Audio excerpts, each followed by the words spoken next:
La corruption dans les hôpitaux au Mali est une réalité. Nombreux sont les visiteurs qui se plaignent des cas de corruption dans les hôpitaux à Bamako et dans les capitales régionales du Mali. Le journaliste Seydou Silla a mené une enquête sur la question à l'hôpital Gabriel Touré de Bamako et celui de Nianankoro Fomba de Ségou. Nous vous proposons de suivre son reportage.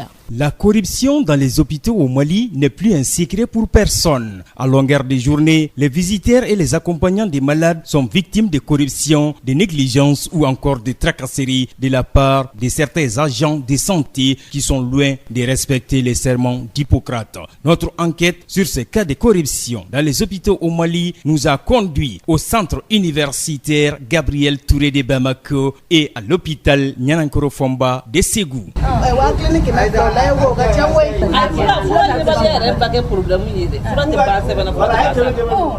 Ici, nous sommes dans l'enceinte de l'un des plus grands hôpitaux de référence du Mali, le centre universitaire Gabriel Touré de Bamako. Cette femme d'environ 70 ans que nous nommons FT est au chevet de son enfant de 34 ans accidenté avec les fémurs droits cassés. Elle nous raconte son calvaire. On est Anana Gabriel Touré la traumatologie la ambeno dongodo ubafokanga pigirisa kemedu. Je suis une vieille femme de 70 ans. J'ai amené mon enfant victime d'accident. Il a eu le fémur cassé. Chaque jour, les agents de santé nous obligeaient à payer avec eux directement sans ordonnance une piqûre pour calmer la douleur à 2500 francs. Lors de l'opération, on nous a obligés à payer la barre métallique qui doit soutenir la fracture à 120 000 francs, normalement moins cher que ça, avec une fausse facture faite par eux-mêmes. Et cela doit se faire. Nous n'avons pas de moyens financiers. Mon enfant a 34 ans, c'est un gardien. Lorsque nous sommes venus pour enlever cette barre métallique, un agent de santé nous a pris de côté pour nous proposer cette opération chirurgicale à 100 000 francs, alors normalement 300 000 francs CFA. Alors s'il lui arrivait quelque chose, je m'adresserai à qui?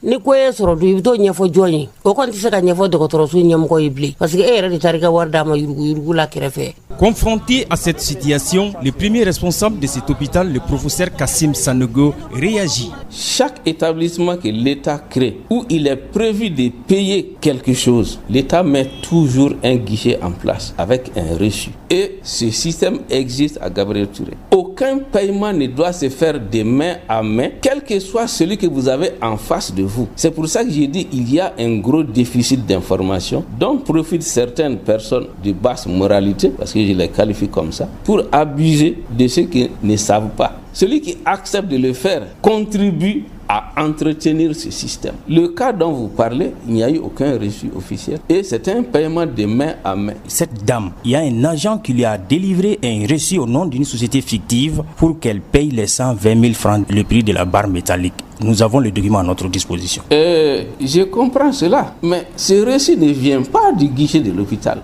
À l'hôpital Nianankoro Fomba de Ségou, tout comme à l'hôpital Gabriel Touré de Bamako, les agents incriminés que nous avons rencontrés ont catégoriquement refusé de réagir à notre micro. Après plusieurs tentatives de leur faire réagir face aux différentes accusations portées à leur égard, que ce soit au niveau du service des urgences ou à la maternité de l'hôpital Gabriel Touré, les différents agents indexés par les malades et les accompagnants ont catégoriquement refusé de s'exprimer en notre micro. Raison pour laquelle nous nous sommes contentés lors de cette reportage enquête aux réponses données par les premiers responsables des hôpitaux Nianankoro Fomba de Ségou et Gabriel Touré de Bamako, qui ont bien voulu répondre à notre sollicitation. Les parents de cette femme enceinte ont été obligés de payer le prix de plusieurs médicaments sans ordonnance qu'elle aurait bénéficié dans la salle d'accouchement et le paiement de 25 000 francs CFA comme frais d'accouchement sans reçu. Nous sommes ici à la maternité. Les agents de santé, nous les femmes enceintes ici, ils nous obligent à payer de l'argent sans reçu. Ils disent que ces femmes ont bénéficié de tel ou tel médicament dans la salle d'accouchement sans preuve. Le professeur Kassim Sanogo, directeur de l'hôpital Gabriel Touré, répond. Nous avons eu à suspendre, donc ça c'est dans le cadre des sanctions, des agents titulaires de l'hôpital pour de tels comportements. Encore une fois, toutes ces plaintes ont trait au comportement et non à la compétence technique. Ça nous interpelle tous. Et j'insiste beaucoup sur cet aspect. La preuve, tous ces cas, le malade a été traité dans les règles de l'art, sans problème, sans complication. Mais l'atmosphère qui entoure le traitement n'est pas convenable. Ça veut dire qu'il y a quelque chose qui manque dans la formation de ces agents. Ils ont été formés techniquement, mais il manque ce facteur éducatif qui fait que le malade est considéré comme un être humain qui souffre et non comme une source de revenus. Cette femme que nous appelons AC, venue accoucher au terme de sa première grossesse, est victime d'injures graves venant d'un agent de santé.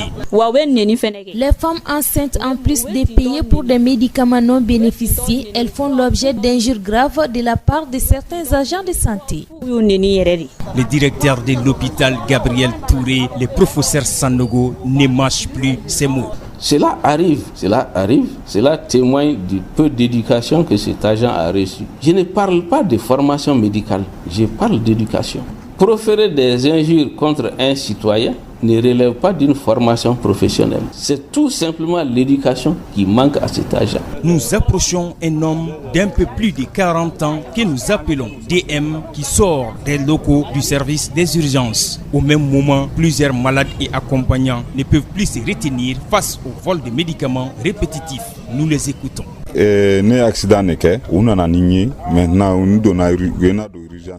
J'ai fait un accident, on m'a amené au service des urgences, mais j'ai décidé d'aller me faire soigner ailleurs parce que ça fait 2 heures que je suis arrivé, aucun agent de santé ne m'a touché. Nous sommes couchés à même le sol.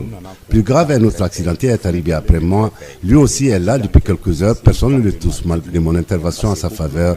Il a une fracture au pied et il saigne. Il refuse de le toucher. Raison évoquée, le monsieur est alcoolique. Moi je souffre, j'ai une blessure au bras et mes côtes me font mal.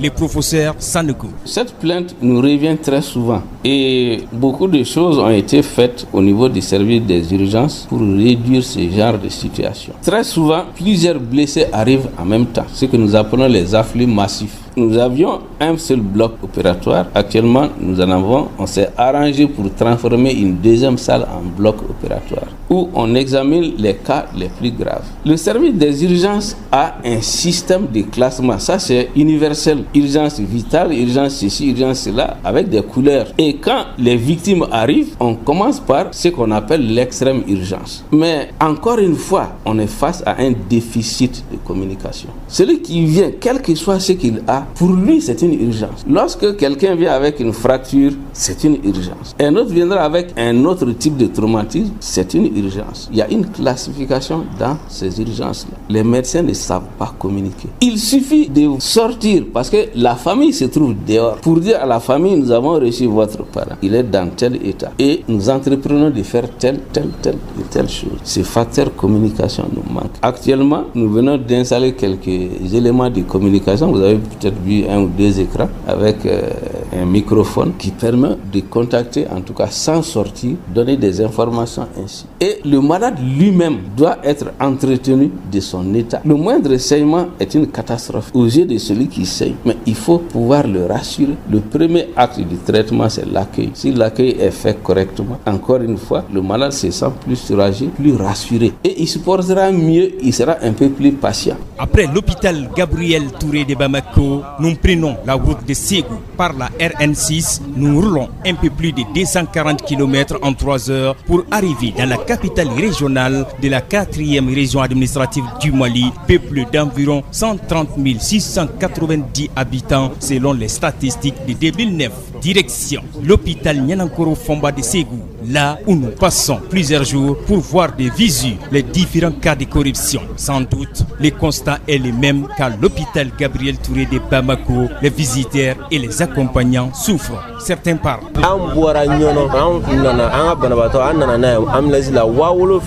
Nous avons amené notre malade de Nyono à Ségou par une ambulance à 35 000 francs CFA sans reçu. On nous oblige à payer chaque matin 1 500 francs et le soir 1 500 francs, en tout 3 000 par jour pour soi-disant faire l'entretien des malades dans la salle d'urgence, là où on n'a pas accès. Souvent, Les agents de santé viennent nous demander le paiement de l'argent des salles d'hospitalisation à 5 000 francs et c'est là sans reçu.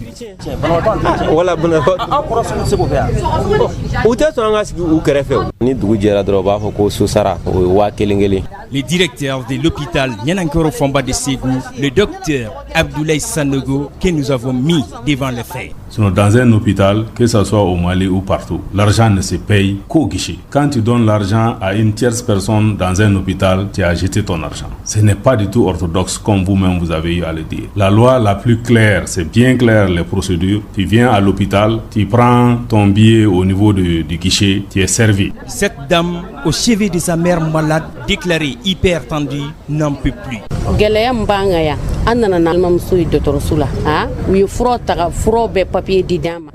Il y a des difficultés ici. Nous avons amené notre malade, on a fait des analyses diabétiques des sangs et autres. Mais le problème est que chaque matin, on nous dit de faire 3 fois le contrôle de glycémie à 2000 francs, ce qui fait 6000 francs CFA. Les agents qui arrivent la nuit demandent la même chose, faire 3 fois le contrôle de glycémie à 2000 francs, ce qui fait 6000 francs. Vous imaginez, on nous dit même pas le taux de glycémie est à combien.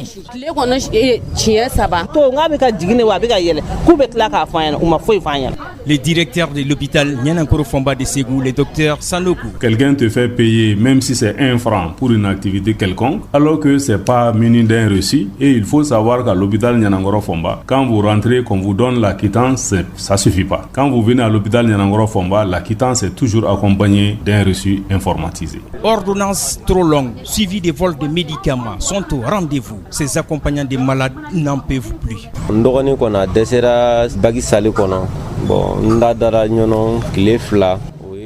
Mon frère a piqué une crise dans la salle d'examen. Nous avons passé 2 jours à Nyono. Ensuite, on est arrivé ici à l'hôpital Nianankoro Fomba de Ségou. Maintenant, ça va un peu mieux chez lui. Mais le problème est qu'on paye une ordonnance tout de suite. Quelques minutes après, on nous demande encore d'en payer. On nous vole les médicaments aussi.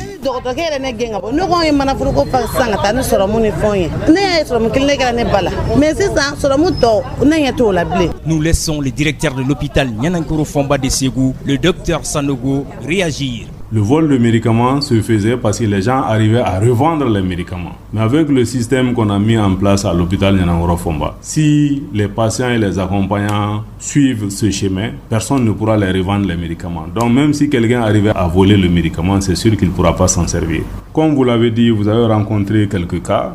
Vous savez qu'une œuvre humaine n'est jamais parfaite. On fait beaucoup d'efforts, mais il y aura toujours des gens qui seront tentés d'aller contre ce qui est mis en vigueur. Ça, c'est clair. Donc maintenant, c'est avec des activités similaires que vous venez de faire pour attirer l'attention de la direction générale qu'on va renforcer les mesures qu'on est en train de prendre pour pouvoir circonscrire un peu à ces écarts, parce que ce sont des écarts. Aussi, inviter les patients et les accompagnants à déclarer. Et il faut savoir, quand vous venez à l'hôpital Nianankoro Fomba, la quittance est toujours accompagnée d'un reçu informatisé. Mais pour que les pratiques qu'on a vues par le passé puissent disparaître, il faut que chacun d'entre nous puisse s'impliquer. Cette enquête sur la corruption dans les hôpitaux au Mali montre à suffisance que les Maliens restent confrontés à d'énormes difficultés pour l'accès aux soins de santé. Notre enquête sur la corruption dans les hôpitaux au Mali s'achève.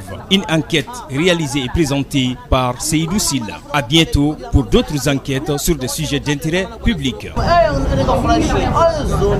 Dia fama dia. Isso não me